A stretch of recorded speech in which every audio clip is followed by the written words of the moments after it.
आदेश। जय महाकाल। साधकों, क्या तुम्हारे घर में कोई ऐसी शक्ति है जो पीछा नहीं छोड़ रही? क्या तुम्हें रात में भारीपन महसूस होता है या ऐसा लगता है कि कोई तुम्हें अंधेरे से देख रहा है? तंत्र में कई शक्तियां हैं, लेकिन नाहरवीर वो रक्षक है जिसकी सवारी खुद सिंह शेर है। इनकी दहाड़ ऐसी है कि बड़े से बड़ा प्रेत या तांत्रिक अविचार टिक नहीं पाता। लोग डरते हैं, छुपते हैं, लेकिन अघोर का साधक नाहर वीर को जगाता है ताकि घर की चौखट पर कोई बुरी शक्ति कदम रखने की हिम्मत न कर सके। आज मैं नाहर वीर साधना के पहले भाग में उस प्रचंड रक्षक का परिचय दूंगा जिसकी उपस्थिति मात्र से घर का वातावरण शक्तिपीठ जैसा पवित्र हो जाता है। आज हम समझेंगे कि इस शेर जैसी दहाड़ वाली शक्ति को अपने घर का पहरेदार कैसे बनाया जाता है। ध्यान से सुन, आज जो बता रहा हूं उसका पूरा रूप आगे ही समझ आता है।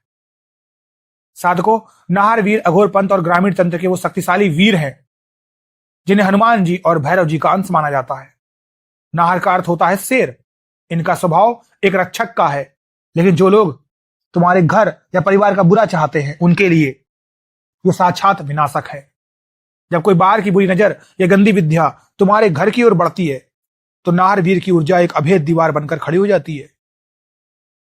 नाहर वीर की साधना में ध्वनि का बहुत बड़ा महत्व है। इनकी हाजिरी के समय साधक को कभी कभी हवा में ऐसी गूंज सुनाई देती है जैसे कहीं दूर शेर दहाड़ रहा हो। यह दहाड़ दरअसल एक कंपन है जो तुम्हारे घर के कोने कोने में छिपी मन की गंदगी को हिलाकर बाहर कर देती है। जैसे शेर के जंगल में आते ही छोटे जानवर छुप जाते हैं, वैसी नाहर वीर के जागृत होते ही क्षुद्र प्रेत बाधाएं अपना बोरिया बिस्तर समेट लेती हैं। जब तुम्हारी तैयारी पूरी होती है और नाहर वीर घर में पहरा देना शुरू करते हैं तो तुम्हें कुछ अलग अनुभव होंगे। रात के समय अचानक घर में एक तेज अनोखी खुशबू आएगी जो किसी जंगली फूल या केसर जैसी हो सकती है। तुम्हें महसूस होगा कि घर की हवा अचानक हल्की और ठंडी हो गई है।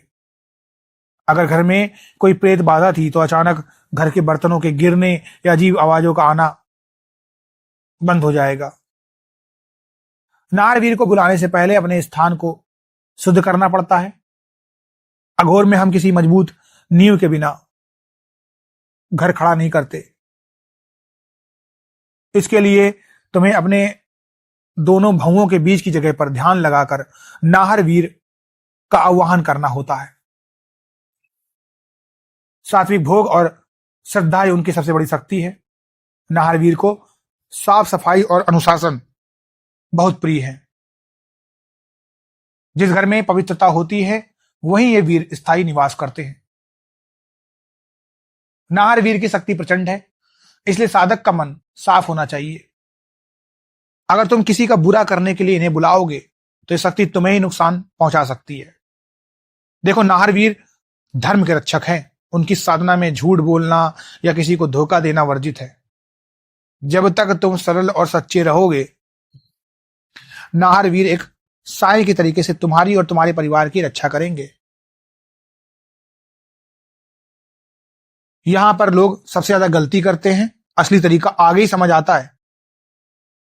इसे एक अत्यंत सरल उदाहरण से समझो। जैसे किसी सोसाइटी या कॉलोनी के बाहर एक मजबूत और बहादुर पहरेदार खड़ा है।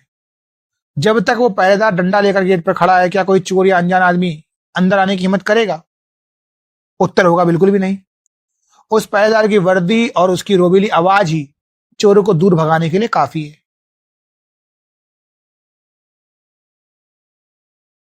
ठीक वैसे ही नाहर वीर तुम्हारे घर के वो दिव्य पहरेदार हैं। तुम्हारी साधना उनकी वो वर्दी है और तुम्हारा मंत्र उनका वो डंडा। जब तुम उन्हें जागृत कर लेते हो तो वे तुम्हारे घर की चौखट पर अदृश्य रूप में तैनात हो जाते हैं।